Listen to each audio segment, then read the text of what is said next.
Mic check 1 2. It's the Y2K collector, and what a week it has been. It has been amazing finding a ton of retro video games, being out in the wild, being able to go back to some old spots that I hadn't visited in a while. And so I'm here today to share with you all of the pickups that I've been able to snag over the past couple weeks. So we're not going to waste any time, and we're going to get right into one of my most favorite spots to visit. And this place is a wonderland of late 80s and early 90s nostalgia. This is one of the few retro stores in my area that not only carries a wide selection of toys and just memorabilia from the 80s and 90s, but they also have a very good selection of retro video games. And it had been a while since I had gone there because they mostly carry NES, Atari, and they carry a few Super Nintendo games. But when I went by to visit over this past weekend, I noticed that they had some new items, including a complete in box Super Nintendo, along with an accompanying complete in box Super Nintendo controller, which I thought was really cool. They also had a Game Genie, which was something that I hadn't seen in a very long time. So I was really stoked to just kind of see some of these items that I hadn't seen in forever. They had a decent selection of complete in box Super Nintendo games. Not anything, to write home about. They were all pretty common. And then they had a pretty good stack of NES games. Now, typically I don't pick up NES carts, but I have been adding NES games to my collection as of late. So whenever I do see some NES games, I do want to just at least browse through them to see if there's anything that fits the criteria of what I'm looking to add to my collection. They didn't have anything there today, but they did have some Super Nintendo games that definitely caught my eye. They had some loose card stuff that I thought was pretty appealing. And then just the amount of toys that they have. I mean, I'm not much of a toy collector, but if I was, geez, I could easily see a hole being burnt straight through my wallet with all of the toys and action figures and memorabilia that they have here. So what did I wind up picking up out of this batch? Well, I did happen to browse through their manuals because they did have some Super Nintendo manuals. Picked up a couple of those, but also got a copy of Super Star Wars for the Super Nintendo, Dennis the Menace as well, which is a game I hadn't seen in a while, and then the cleanest copy of Super Mario All-Stars that I had seen in a really long time. I mean, this looks like a game that no one had ever played before. All games were in pretty good shape, and then I found two really cool manuals. I'm actually trying to complete an X-Men game that I got for the Super Nintendo at the beginning of the month, X-Men Mutant Apocalypse. It's not a very expensive game complete in box when you compare it to like some of the other Super Nintendo games. But now all I need is a box for that game and I'll be all set. But as soon as I got home, I took all of these games in to the game room and tested them all out to make sure that they all work. And they were all functioning pretty well, so no complaints there. Also, when it came to that Super Mario All-Stars, I had to crack it open just to make sure that it was legit because it looked almost too clean and too new. But all of these games are fun in their own right. None of them are super rare or super expensive, but they were great finds nonetheless. And then outside of that, I had been actually looking at GameStop. Last week, I was going to different GameStops just to see if there was anything that they had for me in terms of what I was looking to collect.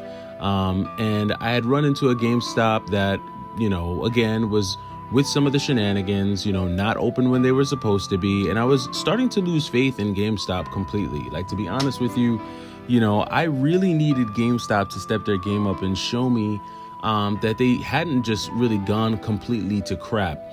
Just because when I had gone into the stores, I was just sick and tired of seeing some of the same games that you see all the time. And I was just remembering a time where you would walk into GameStop and find something rare, find something exclusive. You'd be shocked by what you might see on the shelves. And I was just seeing a bunch of common stuff. Well, this week I happened to walk into GameStop on a random day during the week, and I was pleasantly surprised with some of the selection that GameStop had. Not only did they have some old school 360 games that are right up my alley, they in fact had some PS4 games that I thought were pretty cool. And then I happened to go on over to their Nintendo section. Even though I'm not collecting for the Switch anymore, I always like to go over to the Switch section just to see what they have, just to see if there's anything new or if they have anything pre-owned that might tickle my fancy. And as I'm going down the shelf and I'm going through the Switch section, I always tend to look down at the bottom because that's where they keep some of their older games, some of their older, like the Wii games, the Wii U games. They did have a few Wii games there that I thought were pretty cool. And even Wii U, which is something that I'm starting to see less and less at GameStop. But I was completely blown away when I glanced all the way down and I happened to see a copy of Mario Party 6. And I was like, is this legit? Like, is there really a copy of Mario Party 6 here? Because I thought it was so random.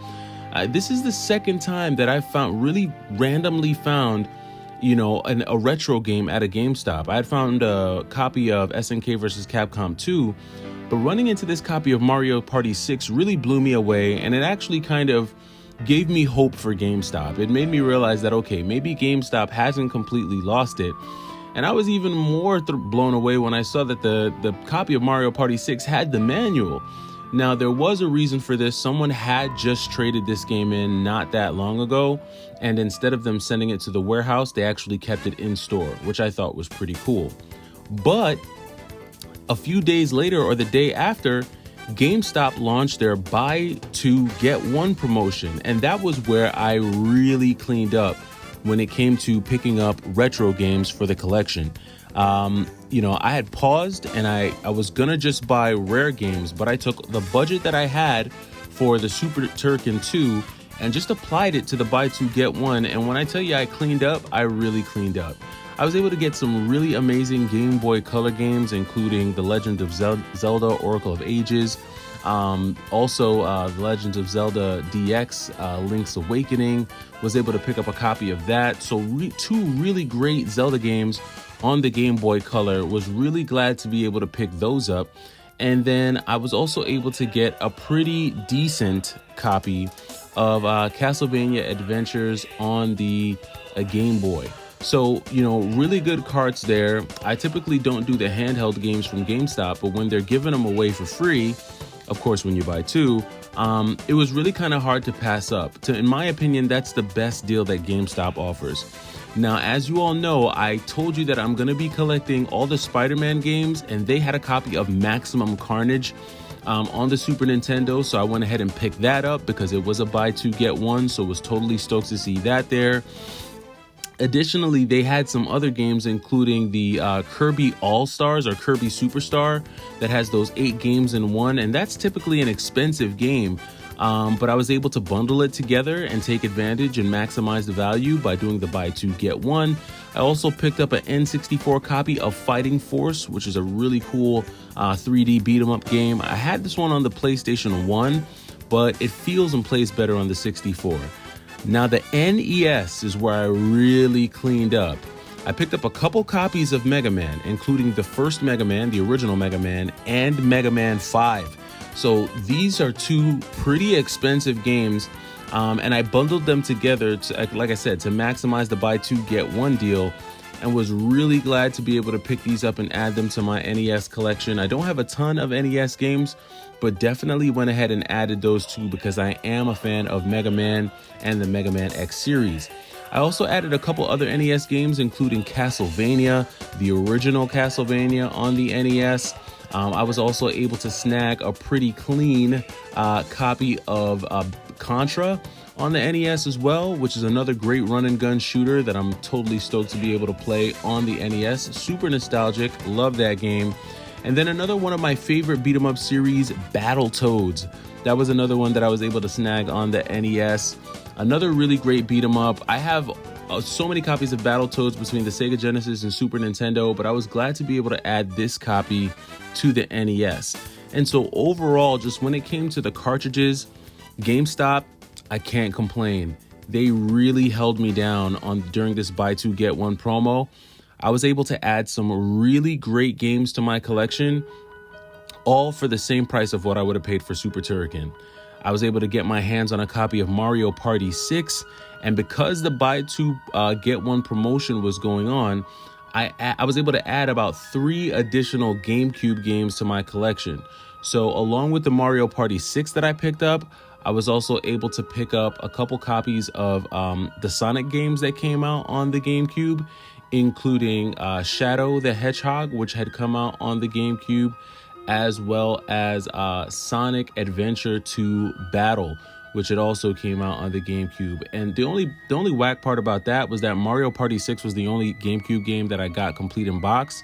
Shadow the Hedgehog, as well as Sonic Adventure 2 Battle, both of those were loose discs, so I'm gonna have to find a couple cases for those games. I don't think it should be too hard for me to find cases for those, but those are some really great Sonic games to be able to find on the GameCube. All of them were working, and I was really glad to be able to pick that up and get some free games there. Additionally, when I walked into a GameStop, they did have the Sonic DX Adventure on the GameCube, but the part that sucked is that when I tried to get it to work, it would not work. It wasn't until I took it out that I noticed that there was like this ring around the center of the disc, which I'm pretty sure that usually means those discs are fried. They also had a copy of Alice Madness Returns, and usually I'm scared to buy these PS3 games because you know they tend to give you the disc only. But this was a complete in-box copy of Alice Madness Returns. I was totally stoked to get it. Came with the manual as well as the DLC insert. The disc was in very good condition, and I gotta give the case and the cover art probably a 7 out of 10. Wasn't the best cover art, but this is a very unique and just kind of wacky, spacey, creepy, eerie kind of game.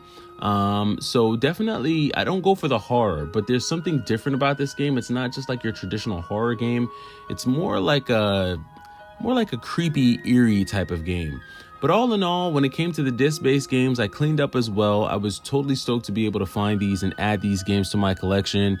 Was just glad to be able to clean up over the weekend and take advantage of GameStop's buy two get one. It is over now, which sucks. I'll have to wait until the following quarter. When I went into one of the stores, the lady at the store said that they do them once per quarter.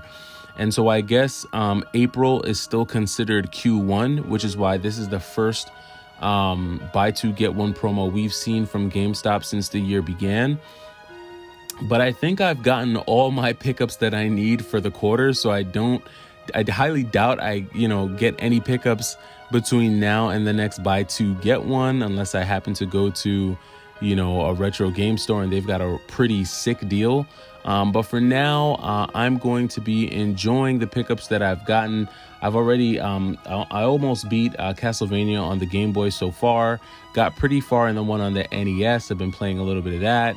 I had already beaten Maximum Carnage back in the day, but I'm going to go ahead and give that a run again because that's just one of my favorite beat 'em ups, especially on the Super Nintendo. But in terms of what's next for me and just looking towards the summer, I definitely plan on getting more into my game collection and just trying to beat a lot of the games that I have, especially some of the easier ones, some of the easier platformers. But more than anything else this summer, I'm really looking forward to going on vacation. It's been so long since I've been able to get some good family time in and get away with the fam. I want to say it's been probably about 2 years since we've gone on vacation, so we are long overdue, and I'm looking forward to making a video where I go game hunting either in a different country or a different part of the country that I live in now. I want to do one of those game hunting abroad videos. It's definitely something that I'm working towards. But all in all, it's been a great past couple weeks, just been jam-packed with a bunch of amazing finds. And I'm definitely looking forward to the spring and summer months where we get to go out and do some fun stuff. But that does it for me. I'm the Y2K Collector. Let me know what you've been able to find over this past week. Let me know if you've been able to take advantage of the buy two, get one, and I'll catch you in the next video. Take it easy.